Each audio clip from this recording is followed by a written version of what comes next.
What's up, ladies and gentlemen? This is episode 2 of Hot Takes with Matt and Hot Sauce. Calvin, how are we doing today? And I'm blessed, man. Beautiful day. What about you, Matt? How you feeling?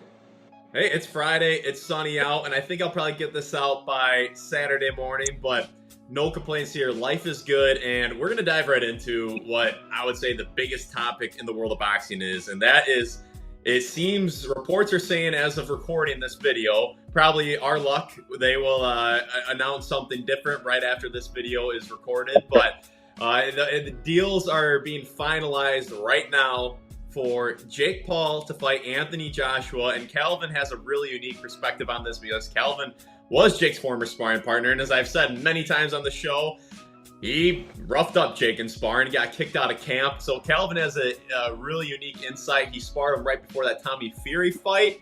But Kalvin, just give me your initial thoughts that we might see Anthony Joshua versus Jake Paul before the end of 2025.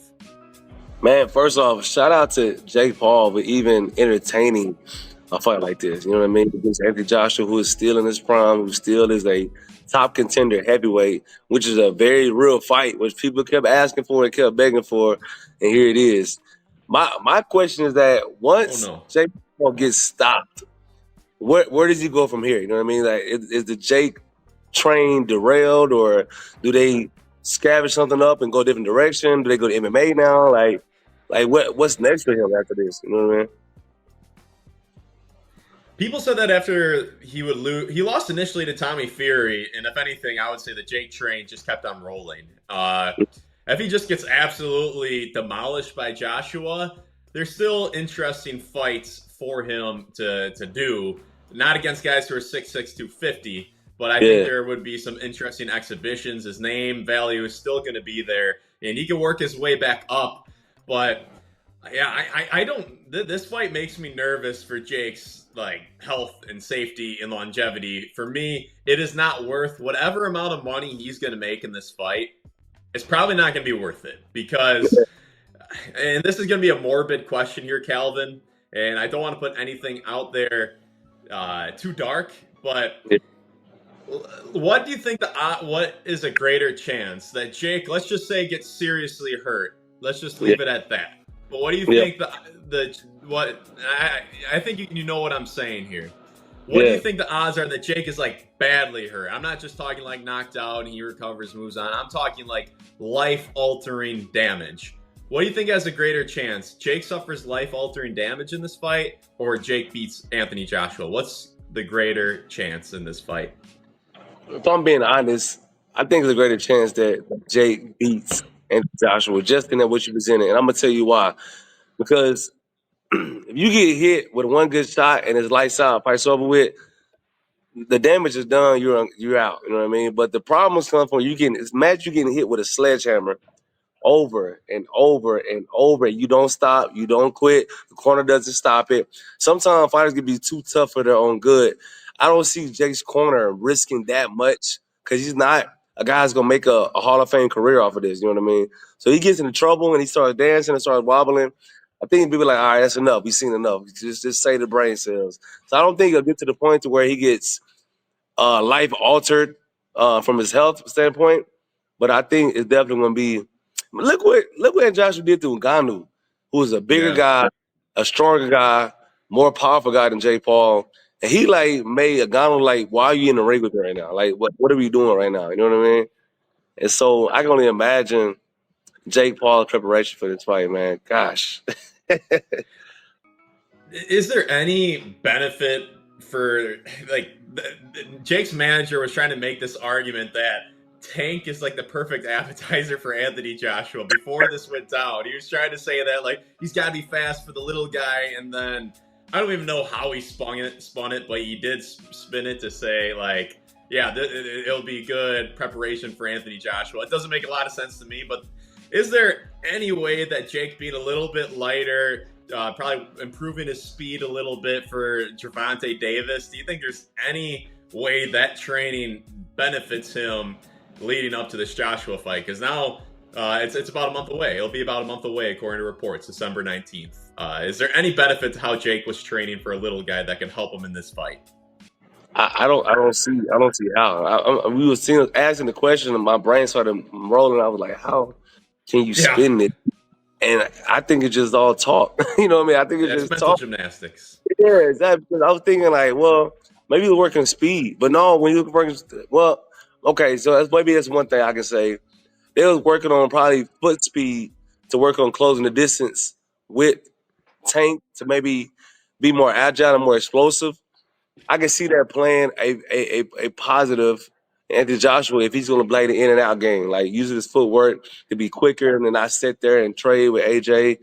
That's the only thing I can see maybe is an advantage of him working on explosiveness with closing distance on a quicker guy and using that in the fight with Anthony Joshua if it's actually a fight.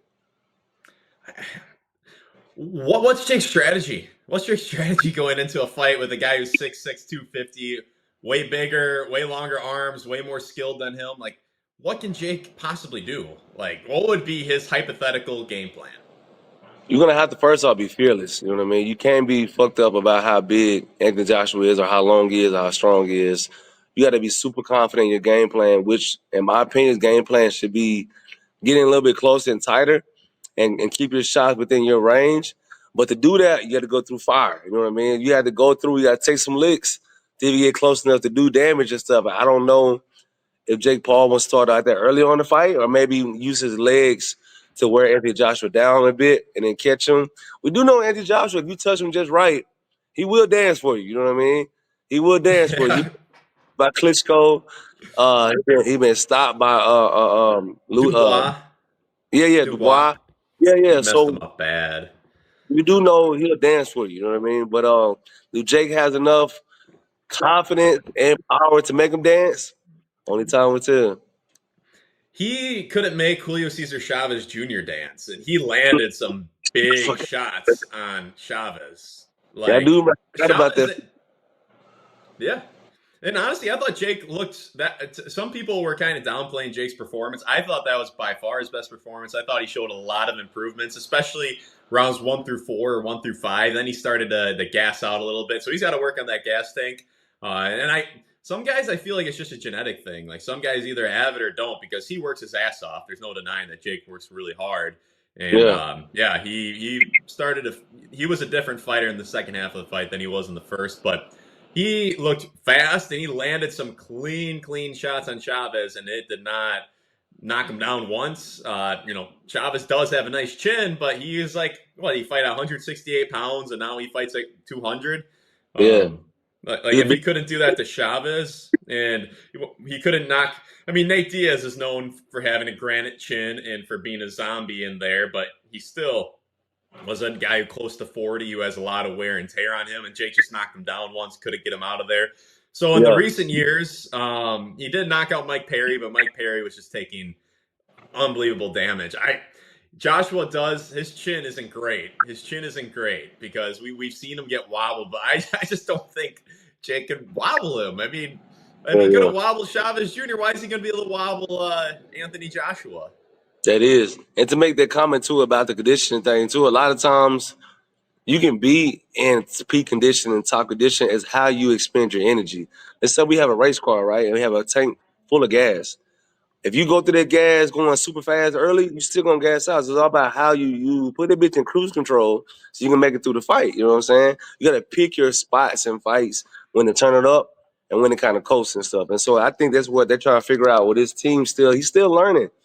He's trying to figure out where to press the gas and where to put it in cruise control. That kind of goes back into, like you said, overall conditioning too. What do you think the odds are that Jake can shock the world? Whether he, yeah, yeah. What do you think the odds are? Give me out of 0% to 100%. And what do you think the chances are Jake can shock the world here? Man, you can't never count somebody completely out. So I don't want to say a 0% chance, but I would say let's say 1.5. You know what I mean? 1.5. Okay. So you're telling me there's a chance? It's a Yeah, chance. honestly, I'd be here for it. That would be so funny if Jake beat Anthony Joshua. It's That would crazy. be Yeah, it's gonna be a big event. unbelievable. That's what's crazy. It's gonna be a big event. People are gonna tune in and watch it because, like we said, people want to see Jake lose, And so people think Anthony Joshua is going to be the person to finally stop this Jake train. So I think they're going to draw, if it's real, they're going to draw in a big, huge number crowd, man. Oh yeah, this should be in a stadium. This shouldn't be in an arena. This should be in a stadium. And Sure. yeah, that would be one of. And at that point, does Jake become more liked if he beats Anthony Joshua? Because at that point, it's like this guy went from being a YouTuber Yeah. to, and honestly, I give him a lot more credit than anyone else does, just in general for what he's accomplished right now. But to go from a YouTuber who has millions and millions of dollars to working your ass off, growing up as a human being, becoming a better human, and just having a goal to do big things in the world of boxing. Yes, he can be a bit arrogant, but at the same time, what he's done so far is super impressive. This is like the ultimate underdog story. Like, he went from being a YouTuber while Anthony Joshua was probably a world champion at one point in time, while Jake was just a YouTuber. If you can beat him, I think that's one of the all-time great sports stories. Whether you hate Jake, you like Jake, vast majority of people hate Jake, I think that's one of the all-time great sports stories and upsets. But we're talking fantasy land. And if Jake were to pull this thing off, like, how does it happen? Is it a knockout? Does he land right behind the ear? And It how does has he do it? No, and also too, don't forget about the Disney. You said YouTube, I'm forget Disney too. Jake Paul was on Disney also. Great Yeah. underdog. But it has to be, I don't know if you saw this fight. It was when Tommy Morrison fought George Foreman. And I know Tommy's been a heavyweight his whole career, but it reminds me that Tommy had to fight that fight perfectly for 12 rounds. You know what I mean? And he did, and he won. But he can leave no room for mistake. So if Jake Paul is to win this fight, he has to fight that fight perfectly. You know what I mean? Like Deontay Wilder used to say in interviews, my opponents had to be perfect for 12 rounds. I had to be perfect for one punch. You know what I mean? And so it's going to be a long-ass fight for Jake. But if it's 10 to 12 rounds, whatever it is, if he fights it perfectly and does everything correctly, who knows? And I get what you're saying there, but the big difference, and you're more just saying he needs the perfect fight. He needs to fight the perfect fight. But I will say, like, Foreman was 45, 46 in that fight, and Tommy was in his prime, obviously. But I get what you're saying, though. Tommy was perfect. He was afraid of Foreman, so he trained the best he ever trained. His head was completely focused on that fight, and that Yeah. was the best Tommy Morrison anyone ever saw. But Uh-huh. yeah. Yeah, so then I think the last question I have for you is Anthony Joshua. What is his game plan heading into this? We were talking about if Jake can somehow do the impossible. What should Anthony Joshua be looking to do in this fight? I think this is a good, I don't know if you can call this even a tune-up fight. You know what I mean? This is something just to go get the bag real fast and really be what people may say the hero of boxing, right? And to stop the train of Jake Paul and stuff. But Anthony Joshua should be getting back into top contenders, fighting guys like Parker again, or fighting maybe a Deontay Wilder finally or something. You know what I mean? I think that would be really good. I'm still would be interested in the Deontay Wilder versus Anthony Joshua fight. You know what I mean? But just business as usual for Anthony Joshua. Get in there, train, make a big bag, fight Jake Paul, be America's hero, whatever, and then get back to doing what you do. Yeah. Who are you going to be rooting for in the fight? In the fight against Jake Paul versus Anthony Joshua, Yeah. I don't know if I'm gonna be rooting for anyone, but I'm definitely gonna be watching for Joshua how he wins. You know what I mean? Yeah, I don't think I'm gonna be Yeah. rooting. It's not where I'm gonna pick a side, but I I'm like picking a Jake. side. Man, I'm he's not picking a a bad. side. You pick a America, side? baby. Let's do this shit. Let's do this. Let's make it happen, man. You picking Jake Paul, Jakey Poo. Hell yeah. To who I'm rooting for? Oh, Yes. okay. Yes. I No, got you. I I'm got not you. picking him to win, but I love a good story, man. I love a good upset. Everyone loves the underdog, unless your name is Jake Paul. But I think that's a good stopping point, Calvin. Ladies and gentlemen, hit that subscribe button. We'll have a lot more boxing coverage your way. Calvin, any last thoughts before we hop off? Of course, make good choices.